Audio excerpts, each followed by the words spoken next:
What's up, Protons? In today's video, we're going to go over how to make a fat, loud sub bass. It can be very simple for any beginner to put a sine wave on any oscillator, but there's a few nicks and tricks that's going to help increase your sub's fatness and loudness. There's this one simple trick that even beginner producers all the way to advanced producers easily overlook when first starting out a sub. Let's look into this one simple trick on how we can thicken and fatten our sub bass and also validate it with 3 different methods visually and logistically to prove that we have actually fattened and thickened our sub bass. In today's video, we're going to be using the plugin Serum 2, as well as make sure that you stay throughout the whole video and pay attention to every step along the way. Right now we have a MIDI note set on C. There's nothing going on in the main. This is off. An oscilloscope, a span, and Serum 2. For Serum 2, an oscilloscope, we're going to pay attention to these 2 things because they're very important and they're vital in shaping the waveform and making sure that we made a loud sub. We're obviously not going to be using the saw wave. That's clearly not a sub.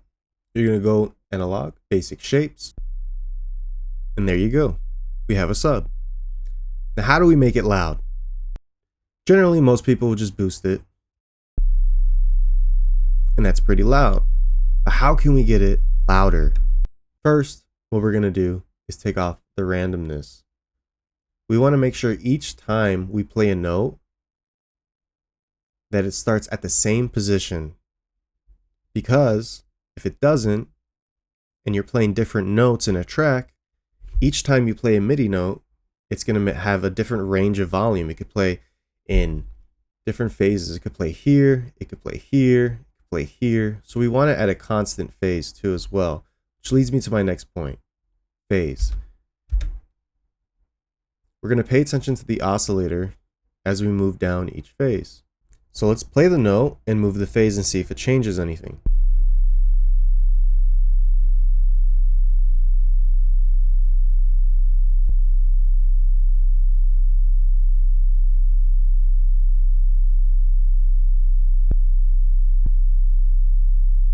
It's barely making a difference, so I generally just leave it at 180.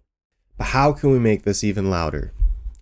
So generally, we just turn down the random, and that's going to make each note the same loudness range. And then we're going to keep the phase at 180, just at default. We're going to click this pencil right here, and now we have bins of harmonics.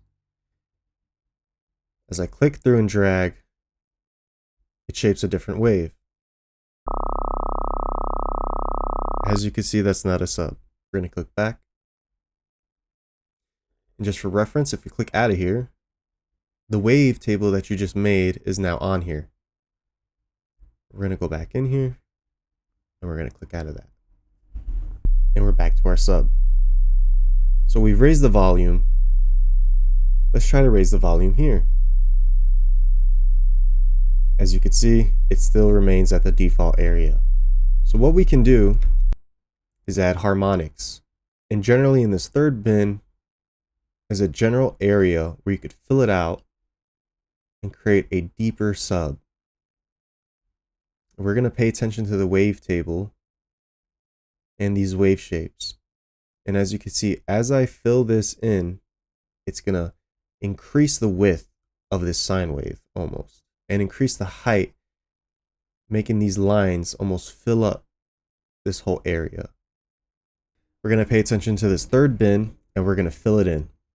As we fill it in, let's make sure that we're paying attention to the oscilloscope and see what's going on with the lines of the sine wave.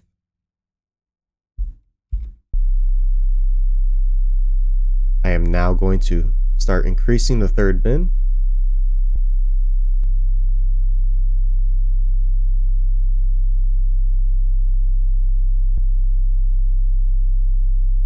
Now pay attention to the sine wave again. I'm going to go back. You see how the sides are shaping more towards a triangle? And as I fill that third harmonic again, it's making it wide. It's making it more into a square sine wave. And that's what we're actually trying to achieve here. And you can see throughout this oscilloscope, it's filling more space which generally means it's getting louder. We're going to keep it at 19. We're going to just shape it a little bit more. Go a little bit 23. And you can see right here, we're getting more of that square top, a little bit more wideness range. Let's go ahead and test it out and see right here. And now you can see it's filling it out even more.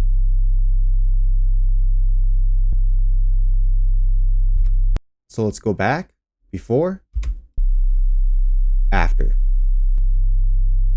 And you can hear the difference in volume in your headphones. I recommend that you're wearing headphones as you listen to this. Before, after. Now, this is really important to maximize this whole potential of this wavetable. We've just increased it in volume, we've shaped it out a little bit, and we've increased the width, the size of this whole sine wave. So for sure, we're going to be pushing a lot more volume out into speakers. But we want to make sure we come right here and we're going to say normalize each. So that way, boom, now it's really filled in. What we just did was we just normalized each bin that we just filled out into its perspective range. And so what it's actually doing here is just filling out those bins in a normalized setting to make sure that it optimizes the full wavetable. That's the best way I can explain it. So again, let's test that out and let's pay attention.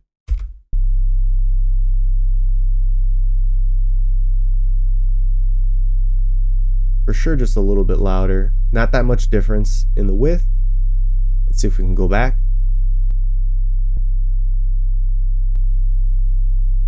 Hear just a little bit of difference, a little bit more beefiness in the top, for sure. If you pay attention to that third harmonic, you hear it humming a little bit louder.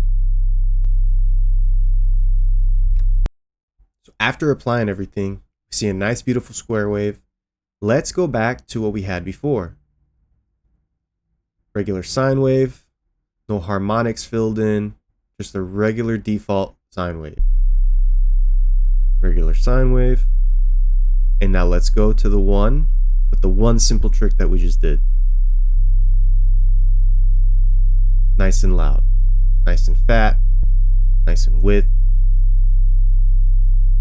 Before, after. To prove further in point that we just increase the volume on the sub, we're going to go ahead and pull up the span. Now let's pay attention to the span. And on the span, we're going to locate the highest in volume it goes in negative dB at the frequency that we're obviously paying attention to, where the sub lies between 20 and 150. We want to see our sub mainly right here, and we want to see it loud. So let's pay attention to see how loud this gets and measure in negative dBs at the highest point it will go.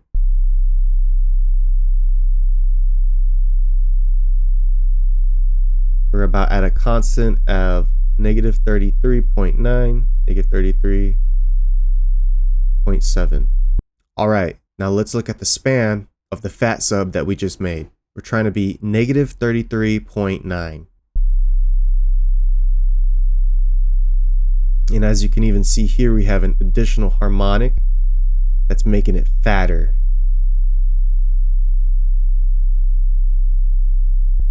And already we're up by almost a whole decibel, if not more, 32.7.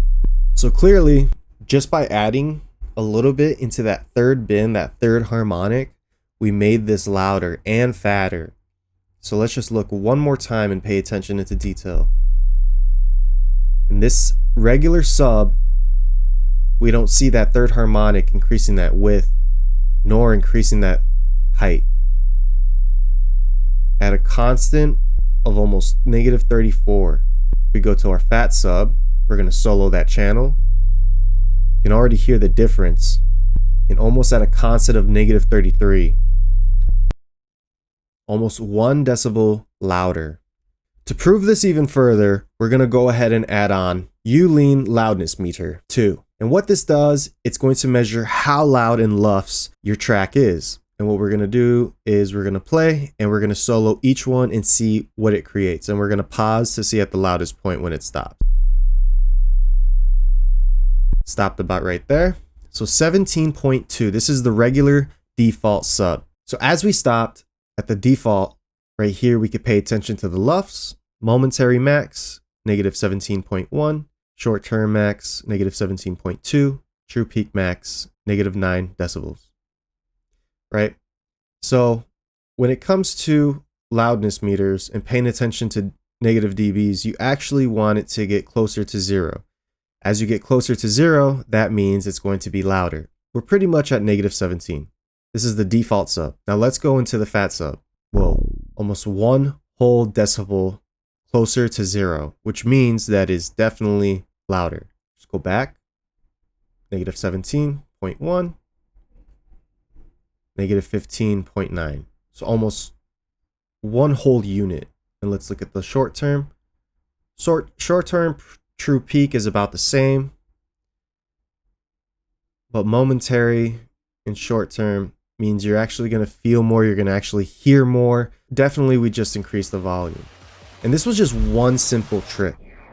Hey guys, so that's one simple trick on how to thicken and fatten your sub bass. Now, there's tons of different ways and post-processing that you can do, but today's lesson was just to focus on one simple, easy trick. It's something that was very basic and easy for beginners especially. If you have any questions on today's video, go ahead and drop some questions in the comments below. If you liked this video, guys, I'd appreciate it if you liked it, subscribe, and make sure to follow for updates and more upcoming videos, as we're going to release more videos on advanced, intermediate, and all kinds of different ways and how we can fatten and thicken sub basses and all kinds of different things in dubstep, riddim, and all types of EDM.